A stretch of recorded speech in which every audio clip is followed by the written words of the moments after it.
بسم اللہ الرحمن الرحیم۔ السلام علیکم۔ ایک بادشاہ اپنے سپاہیوں کے ساتھ کہیں جا رہا تھا کہ سخت گرمی میں اس کو غسل کی حاجت محسوس ہوئی۔ وہ قریب ہی واقع تالاب پر غسل کرنے چل پڑا۔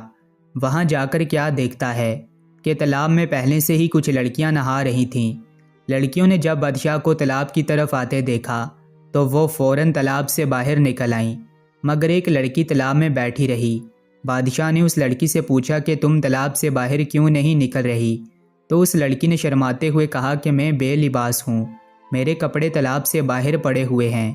لڑکی کے منہ سے یہ بات سن کر بادشاہ کی شیطانی ہوس جاگ اٹھی۔ اس نے لڑکی سے کہا کہ میں بادشاہ ہونے کے ناطے تم کو حکم دیتا ہوں کہ بنا لباس کے ہی میرے سامنے تالاب سے باہر نکل آؤ، میں تم کو ایسے ہی دیکھنا چاہتا ہوں۔ لڑکی بادشاہ کا حکم سن کر پریشان ہو گئی۔ بادشاہ نے غور کیا تو معلوم ہوا کہ یہ لڑکی جو تالاب میں ننگی نہا رہی ہے، سب لڑکیوں سے زیادہ خوبصورت بھی یہی ہے۔ بادشاہ نے لڑکی سے کہا کہ تم میرے سامنے بنا لباس کے پانی سے باہر آؤ، اگر تم مجھے پسند آ گئی تو میں تم کو محل میں لے جاؤں گا اور اپنی کنیز بنا لوں گا۔ لڑکی نے جب دیکھا کہ بادشاہ کسی صورت جان چھوڑنے پر تیار نہیں ہے تو اس نے کہا کہ بادشاہ سلامت، آپ کے لیے تو میرا سب کچھ حاضر ہے، لیکن میرے سامنے چونکہ میری سہیلیاں بھی ہیں اور آپ کے سپاہی مجھے بنا لباس دیکھ لیں گے تو میں بادشاہ سلامت کے قابل کیسے رہوں گی؟ اگر آپ آج مجھے جانے دیں تو میں کل خود ہی آپ کے دربار میں حاضر ہو جاؤں گی۔ لڑکی کی بات بادشاہ کے دل کو جا لگی اور وہ سپاہیوں کو لے کر واپس چلا گیا۔ اگلے دن بادشاہ بے تابی سے اس کا انتظار کرتا رہا، لیکن وہ دربار میں نہ آئی۔ تو بادشاہ نے سپاہیوں کو بھیجا کہ اس لڑکی کے گھر کا پتہ کرو اور اس کو میرا پیغام دو کہ بادشاہ دربار میں تم کو بلا رہا ہے۔ سپاہی چلے گئے اور واپس آ کر بتایا کہ وہ سونار کی بیٹی ہے اور ہم آپ کا پیغام باپ بیٹی دونوں تک پہنچا آئے ہیں۔ بادشاہ اس دن بھی انتظار کرتا رہا، لیکن وہ لڑکی نہ آئی۔ بادشاہ کو سخت غصہ آیا، اس کی بے چینی اور حاصل کرنے کی طلب بڑھتی جا رہی تھی۔ اگلے دن بادشاہ نے سپاہیوں کو حکم دیا کہ جاؤ اور دونوں باپ بیٹی کو گرفتار کر کے میرے سامنے پیش کرو۔ سپاہی فوراً روانہ ہوئے اور سونار کے گھر جا پہنچے، مگر آگے سے دروازے پر تالا لگا ہوا تھا۔ سپاہیوں نے بتایا کہ وہ تو کل رات سے ہی گھر چھوڑ کر چلے گئے ہیں۔ جب اس بات کا علم بادشاہ کو ہوا تو وہ غصے سے پاگل ہو گیا۔ اس نے سپاہیوں کو ہر جگہ دوڑایا، مگر اس لڑکی اور اس کے باپ کا کچھ پتہ نہیں چلا۔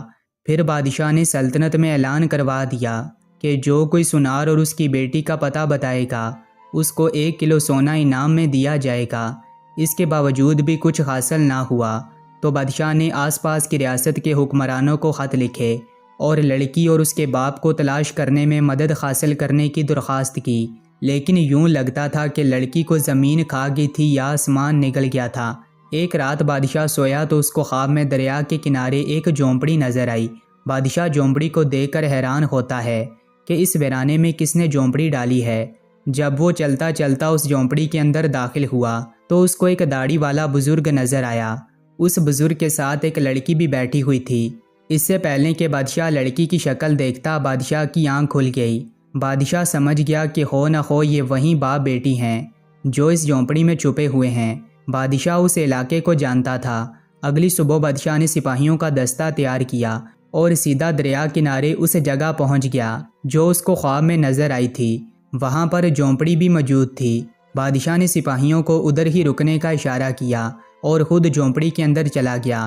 وہاں کیا دیکھتا ہے، ایک کمزور سی بیمار دکھنے والی لڑکی سو رہی ہے اور ایک داڑھی والا بوڑھا انسان پاس کی جائے نماز پر بیٹھا دعا کر رہا ہے۔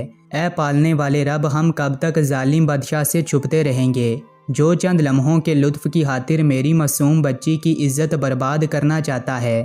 بادشاہ فوراً جان گیا کہ یہ وہی لڑکی ہے جس کو تلاش کرتا ہوا وہ یہاں تک آیا ہے، لیکن اب وہ کمزور اور بیمار نظر آ رہی تھی اور اس کے بوڑھے باپ کے دکھی الفاظ سن کر بادشاہ خود پر قابو نہ رکھ پایا اور اس بوڑھے کے پاس ہی بیٹھ کر رو رو کر اس سے معافی مانگنے لگا کہ میری وجہ سے آپ پر اتنی تکلیفیں آئی ہیں۔ اس کے بعد بادشاہ نے پورے اعزاز اور عزت کے ساتھ لڑکی اور اس کے باپ کو دربار میں بلایا اور لڑکی کے باپ سے درخواست کی کہ اگر آپ اجازت دیں تو میں آپ کی بیٹی سے نکاح کر کے اس کو اپنی بیوی بنانا چاہتا ہوں۔ بوڑھے سونار نے اپنی بیٹی کی رضامندی جاننے کے بعد اس کی شادی بادشاہ سے کر دی اور یوں بادشاہ نے اس لڑکی کو اپنی بیوی بنا کر اس کے ساتھ خوشگوار زندگی بسر کرنا شروع کر دی۔